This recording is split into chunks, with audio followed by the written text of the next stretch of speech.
con el tema de las enzimas. Este tema va también ligado al tema de proteínas. ¿Por qué? Porque las enzimas también son proteínas, chicos. Las enzimas están compuestas de proteínas que tienen una función específica. Y en este tema lo vamos a ver. Una de las funciones importantes de las proteínas es cumplir un papel conocido como catalizador. Un catalizador es aquella sustancia que acelera una reacción bioquímica. En este caso, la reacción de una sustancia que pueda generarse cuando se pega con otra. Este catalizador activa esa reacción para generar un producto o inclusive activa esta reacción y separa completamente, ¿sale? Los procesos vivos se componen en su totalidad de reacciones bioquímicas. Estas reacciones bioquímicas normalmente ocurren sin que se genere o que no tenga catalizador. Sin embargo, para que ocurran, muchas veces necesita mucho tiempo para que pase y el catalizador o la enzima lo que hace es incrementar esa velocidad, ¿sale? Entonces, estas reacciones sin las enzimas no serían suficientemente rápidas para mantener la vida. Muy probablemente esa reacción duraría años en producirse, pero un catalizador activa mayor velocidad y por lo tanto genera un producto, el producto esperado. Para que se lleve a cabo este proceso se necesita energía, ¿sí? Inclusive puede ser que utilicemos poquita energía o un aporte de energía de forma importante, sobre todo cuando hacemos ejercicio, el cuerpo está quemando esta energía. Un catalizador es una sustancia que aumenta la velocidad de una reacción química y que no se altera de forma permanente por la reacción. Es decir, llega esta enzima, este catalizador, activa esta reacción, pero esta no cambia en su conformación, sino que puede seguir activando nuevamente los productos, ¿sale? Entonces, una enzima es una proteína que acelera las reacciones a temperatura, una temperatura específica, y también es importante que nosotros sepamos que las enzimas son específicas, ¿sí? Hay enzimas que nos ayudan a destruir, hay enzimas que nos ayudan a formar o a transformar, y cada una de estas va a ser específica para el sustrato o la sustancia que vayan a transformar.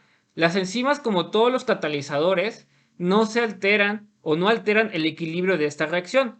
¿Qué quiere decir esto? Que si yo tengo dos productos, un producto A y un producto B, tal vez estos dos productos en algún momento van a llegar a fusionarse, ¿sí?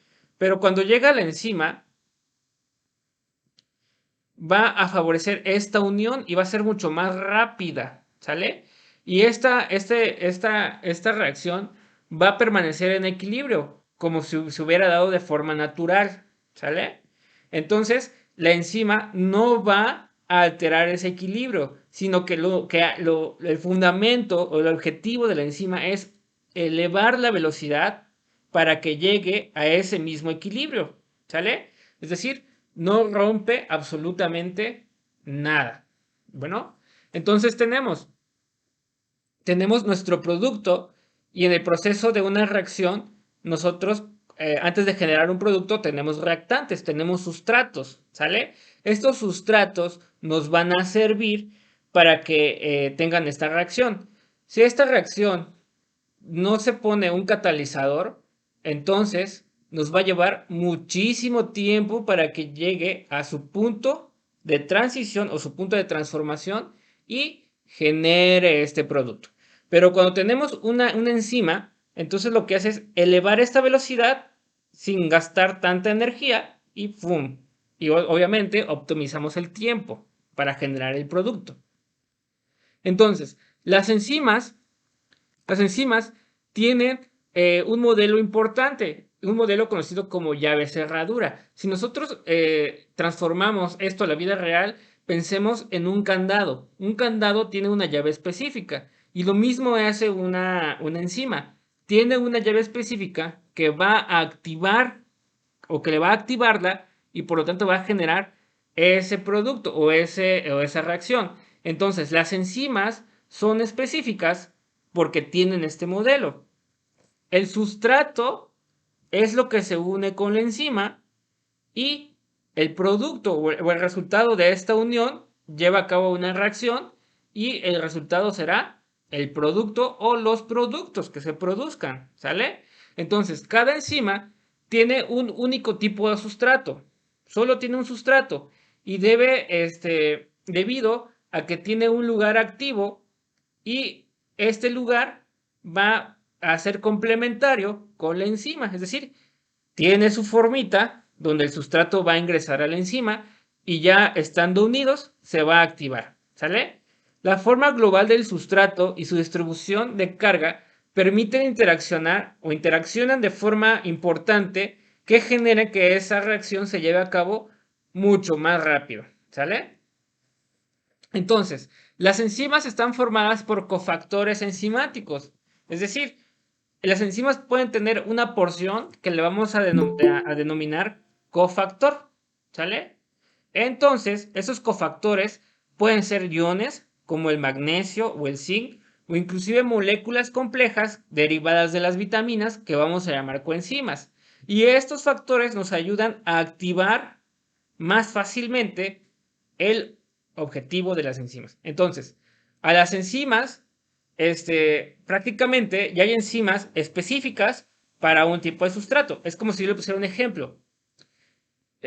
Ustedes cuando ya vayan a clases presencial, van a formar amistades y van a poder verse de forma presencial. A diferencia de como estamos ahorita en línea, ustedes no se conocen, pero sabemos que en algún futuro se van a llegar a conocer. Entonces, imaginemos que el tiempo de activación de esta reacción, de esta amistad que van a tener, va a iniciar cuando culmine las clases en línea y comiencen las clases presenciales. Entonces, para que se determine eso, se necesita una autorización o una obligación. Entonces, si yo soy quien tiene la autoridad para obligar y digo que ya, a partir de mañana empiezan las clases presenciales, entonces ahí estoy haciendo una función de catalizador y hago que esa reacción de que generen esa amistad más pronto posible se lleve a cabo. A diferencia de que si dejamos pasar el tiempo, muy probablemente, es decir, si nos vamos a clases en línea toda su carrera, entonces en algún momento se van a llegar a conocer de forma presencial, ¿sale? Pero si yo digo que ya inicien las clases, ya, a partir de mañana, estoy acelerando ese proceso, ¿sale?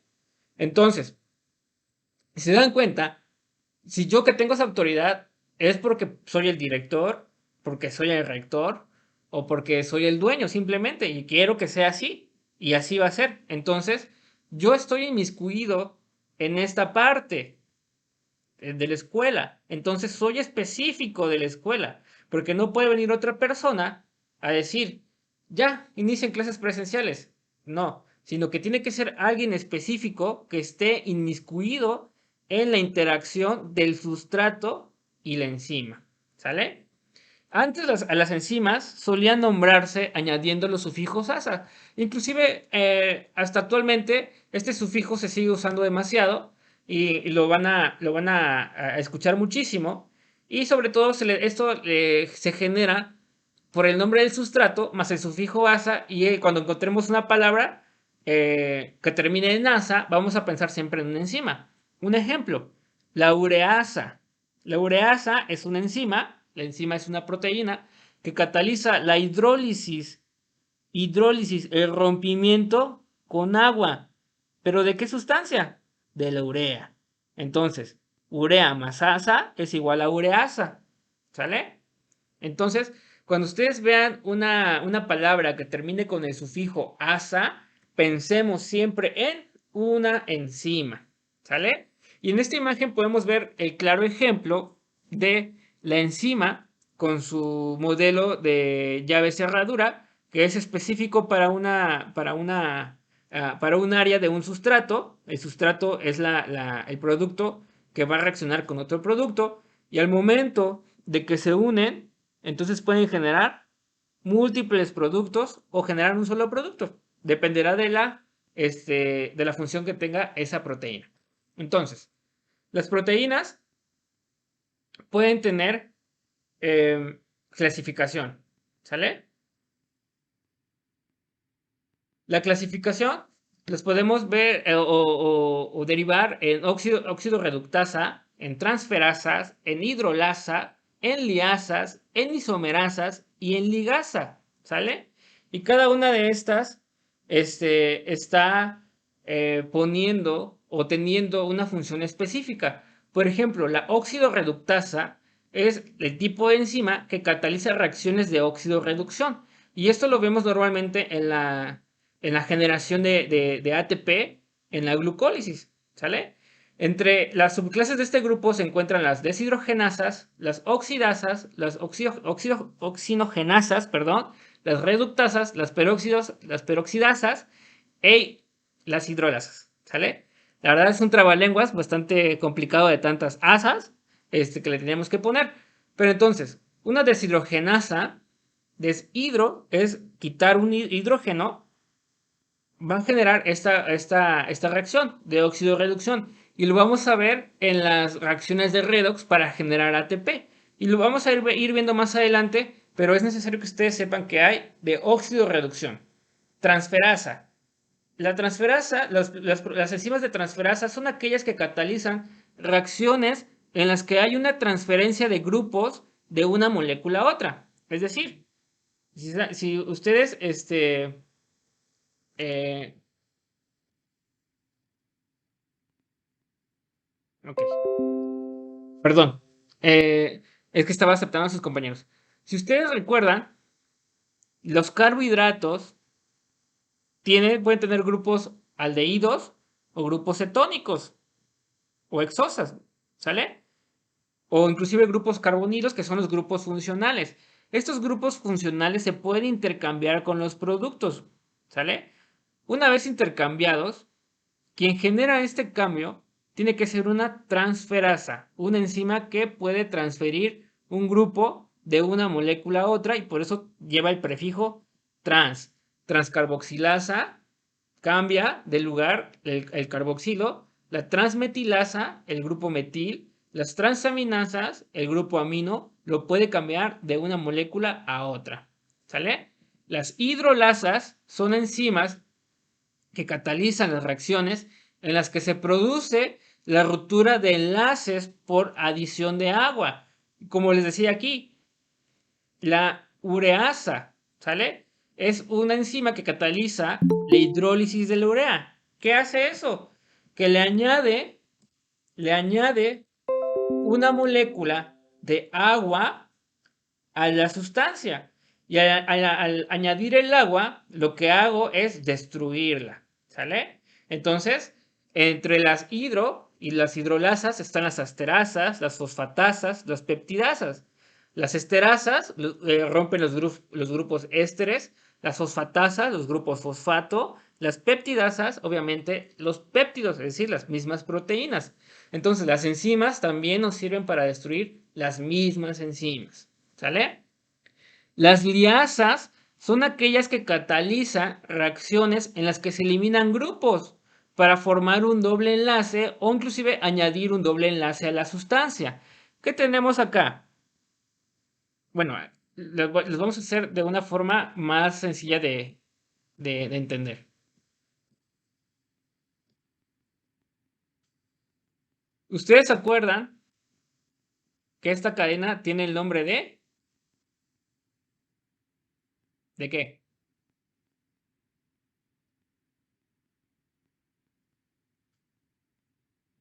¿El nombre de qué?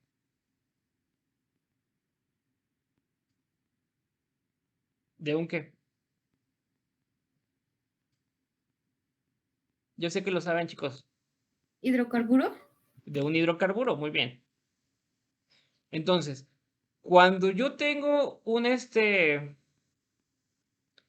hidrocarburo y entra una liasa, lo que hace es romper el grupo funcional, rompe este grupo funcional, y lo que voy a hacer es generar dobles enlaces inclusive para generar otro grupo funcional, ¿sale?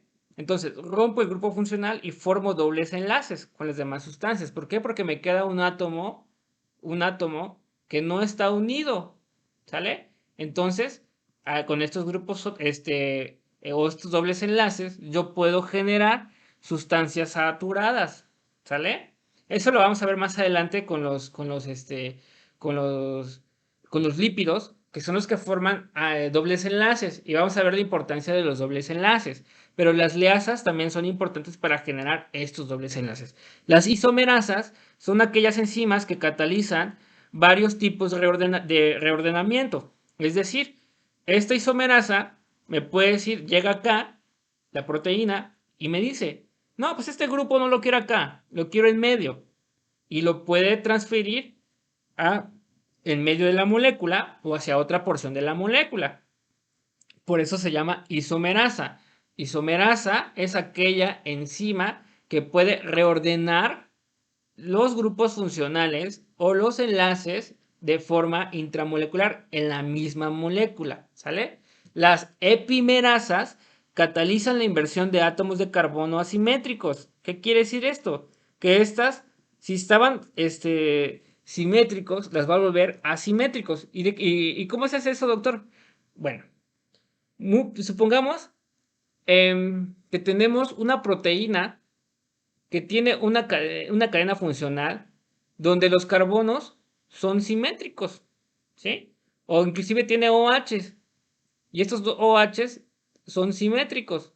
Entonces, lo que hace la epimerasa es cambiar este OH a la posición asimétrica y este hidrógeno lo cambia a la otra posición. ¿Sale? Ok. Yo sé que les genera un poco de duda, ¿sale? Pero no se me preocupen. Esto es química orgánica, ¿sale? A nosotros lo que nos compete es ver la bioquímica, ¿sale? Sin embargo, tenemos que saber que sí existen las isomerasas. Tenemos las ligasas, que son aquellas que catalizan la formación de un enlace entre dos moléculas de sustrato. Es decir, tengo mi sustancia acá y tengo mi otro sustrato acá. Llega mi ligasa y lo que hace es formar enlaces para de estos dos sustratos formar uno solo. ¿Sale? Forman uno solo. Esto, para que ocurran estas reacciones, siempre se debe aportar del ATP. Siempre gastamos energía cuando las enzimas están en función, ¿sale? ¿Y de dónde viene nuestra energía? Pues del rompimiento del ATP, ¿sale? Entonces, la velocidad de una reacción bioquímica se define como el cambio de la concentración de un reactante o de un producto en una unidad de tiempo. Es decir, mientras el producto sea más grande, el tiempo para que genere esa reacción va a ser mayor. Sin embargo, esta velocidad va a estar alterada por factores que pueden generar la misma enzima. Y vamos a ver más adelante qué factores nos pueden generar. Pero la misma enzima lo que hace es reaccionar, ¿sale? Pero si no tuviéramos un controlador, ¿sí? Si no tuviéramos un controlador, todo reaccionaría. Entonces, tiene que existir algo que inhiba, ¿sale? Algo que frene, que le ponga un tope, un freno de mano, ¿sale? Porque no podemos generar más glucosa de lo normal, porque si generamos glucosa, por ejemplo, en la vía de la glucogenólisis, que lo vamos a ver más adelante, generaríamos más glucosa y tal vez muy probablemente nos volveríamos diabéticos, ¿sale? O no podemos destruir toda la glucosa para generar energía, porque si no, esta energía la vamos a acumular, el ATP lo vamos a acumular en los adipocitos y estaríamos muy gorditos, ¿sale? Entonces, tiene que existir una inhibición, ¿sale? Esa inhibición también está dada por las mismas enzimas, ¿sale? La actividad de las enzimas puede inhibirse. Las moléculas que reducen la actividad de una enzima se van a denominar inhibidores. Esto incluye inclusive a los fármacos, antibióticos, conservantes alimenticios y venenos. Esto es para mediar las rutas metabólicas, como les había dicho. No podemos crear o destruir de más, porque si no, eso nos va a llevar a a una, a una enfermedad, a una patología. Y se puede inhibir de diferentes formas. Por ejemplo, tenemos los inhibidores competitivos, los inhibidores acompetitivos y no competitivos. ¿Eso qué va a depender? De cómo actúe la competencia hacia el sustrato, de cómo inhibir la enzima. ¿Sale? Y aquí tenemos un ejemplo. La inhibición alostérica es, llega a nuestra enzima, se une el inhibidor y cuando llega el sustrato, como vemos acá, pues no se pega a la enzima. Cambia la conformación de esta enzima y esto evita que se lleve a cabo la reacción. Entonces es un inhibidor en la transformación. Cuando hablamos de alostérico, estamos hablando que cambia la conformación y existen competitivos. Los competitivos son aquellos que van a buscar las enzimas y se van a pegar.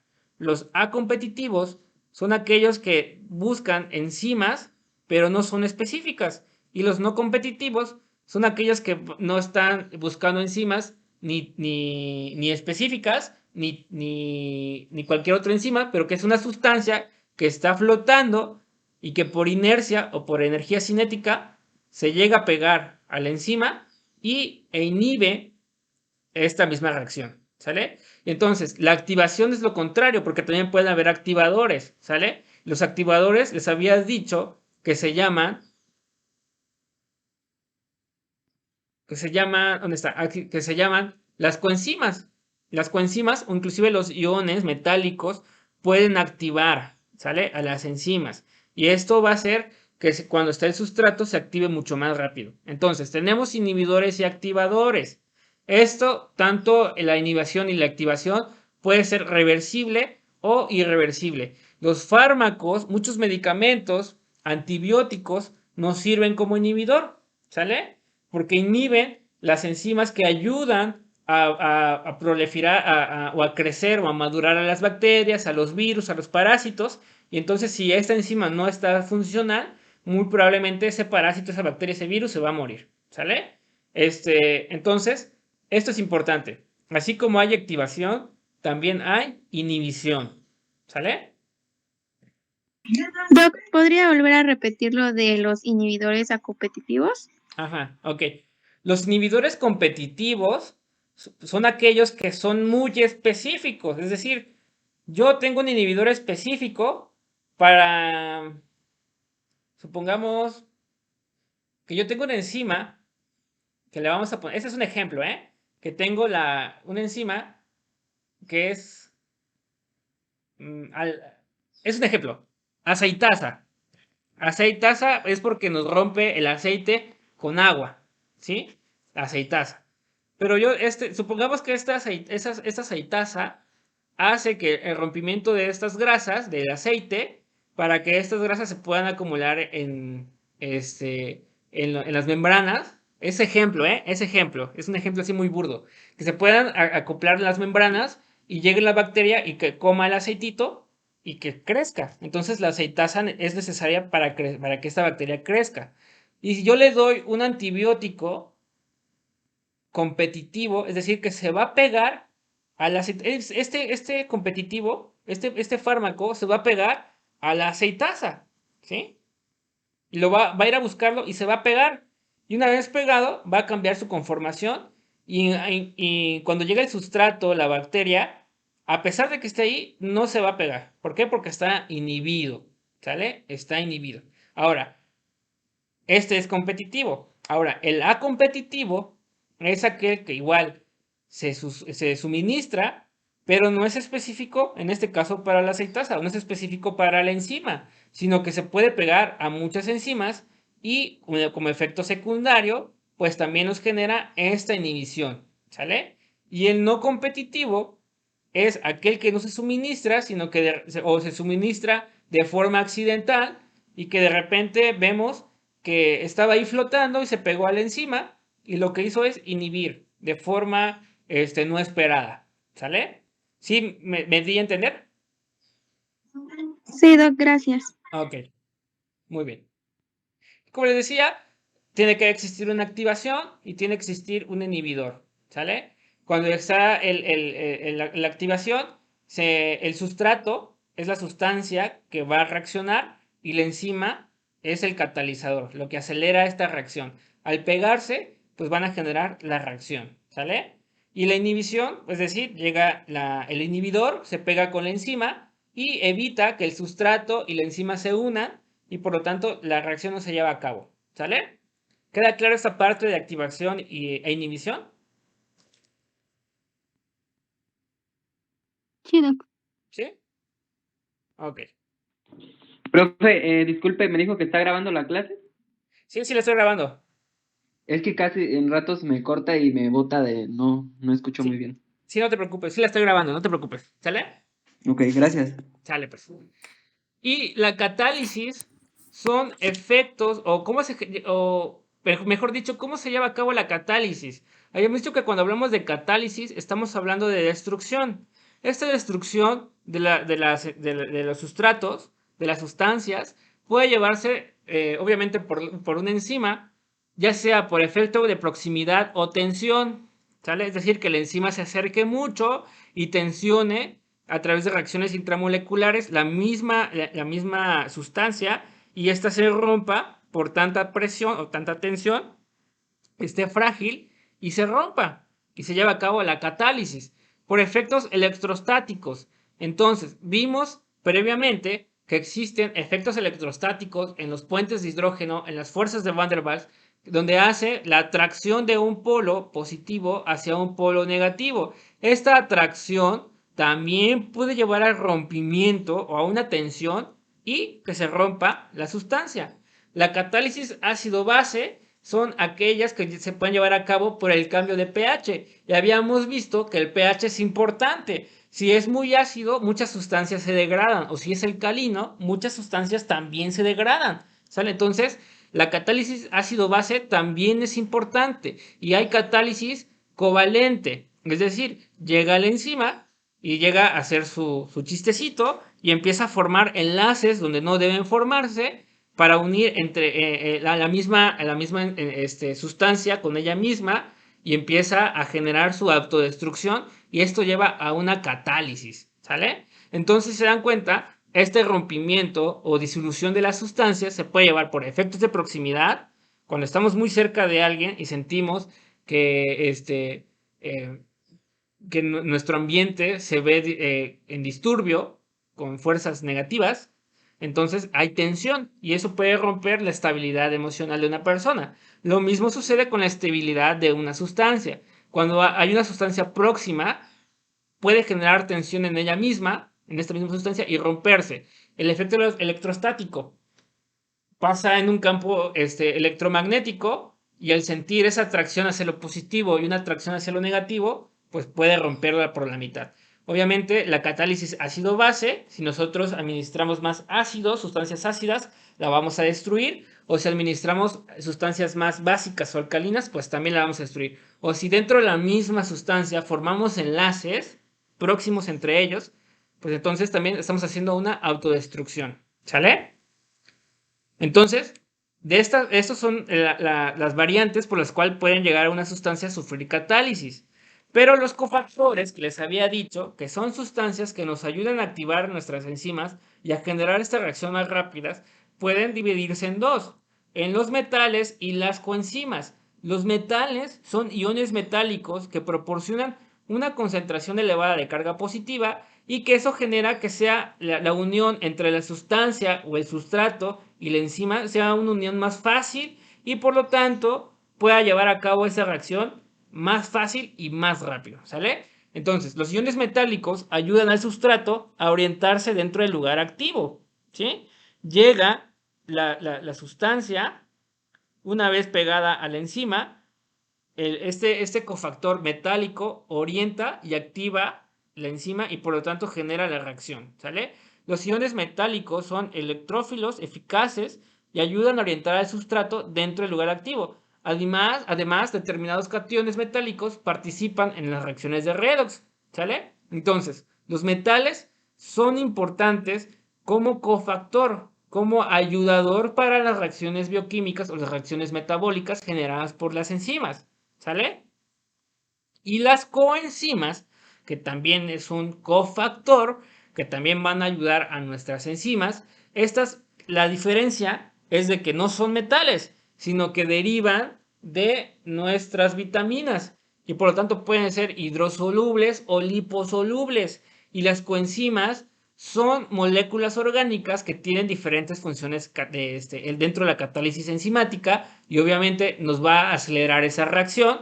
Pero tenemos hidrosolubles como la vitamina B12, la vitamina B1, la vitamina B2, la vitamina B6, la biotina, el ácido fólico. Y tenemos las liposolubles. Las liposolubles son la vitamina A, D, E y K. El acrónimo es vitaminas liposolubles queda, ¿sale? Las vitaminas tipo queda son liposolubles, ¿sale? Es decir, que se pueden disolver con los lípidos y las hidrosolubles se mezclan con el agua, ¿sale? Vamos a ver más adelante la importancia de estas vitaminas, pero sí es importante que ustedes sepan que hay coenzimas de tipo vitamina que nos ayudan a favorecer esa actividad de las enzimas, ¿sale? ¿Qué factores pueden alterar nuestras reacciones enzimáticas? Ya les había dicho que hay factores que nos pueden alterar estas reacciones, ¿sale? Así como hay inhibición, también podemos alterar que sea más rápido o que sea más lento, ¿sale? La temperatura.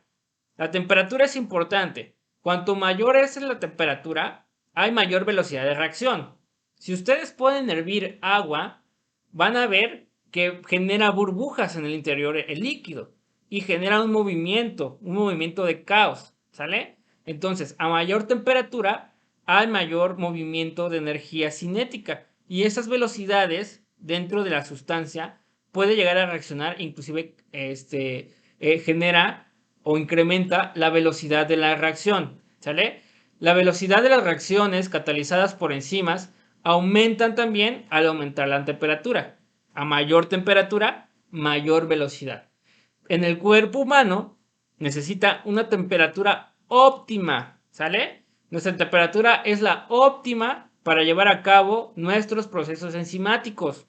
Si nuestra temperatura es muy baja, esa temperatura no es la óptima y por lo tanto estos procesos metabólicos no se llevan a cabo. O si es muy alta, incrementan el proceso metabólico y esto lleva a la destrucción de nuestras células, ¿sí? Es por eso que en los niños es muy importante poder ser objetivos y darle tratamiento oportuno cuando un niño tiene fiebre. ¿Por qué? Porque puede llegar a convulsionar, ¿sale? Y obviamente el otro factor también va a ser el pH. Recuerdan que el pH óptimo de una persona es de 7.45. Ay, 7.45. ¿Sí? A este pH se generan o se llevan a cabo todas nuestras reacciones metabólicas sin ninguna alteración. Entonces, no puede ser ni muy ácido ni muy alcalino. Entonces, si el pH si es muy alcalino, para que un grupo pierda su protón, la actividad enzimática puede deprimirse. Es decir, si se genera más alcalino, si se hace más básico, entonces esta actividad enzimática se deprime. Y los cambios de los grupos ionizables pueden alterar la estructura terciaria de la enzima. Es decir, si es más ácido, nos van a alterar la estructura de la proteína, de nuestras sustancias, y eso va a llevar a una desnaturalización, una destrucción de la proteína, una destrucción de la célula y por lo tanto a la muerte celular, ¿sale? Entonces, el pH óptimo es de 7.35 para llevar a cabo nuestras reacciones metabólicas de forma normal.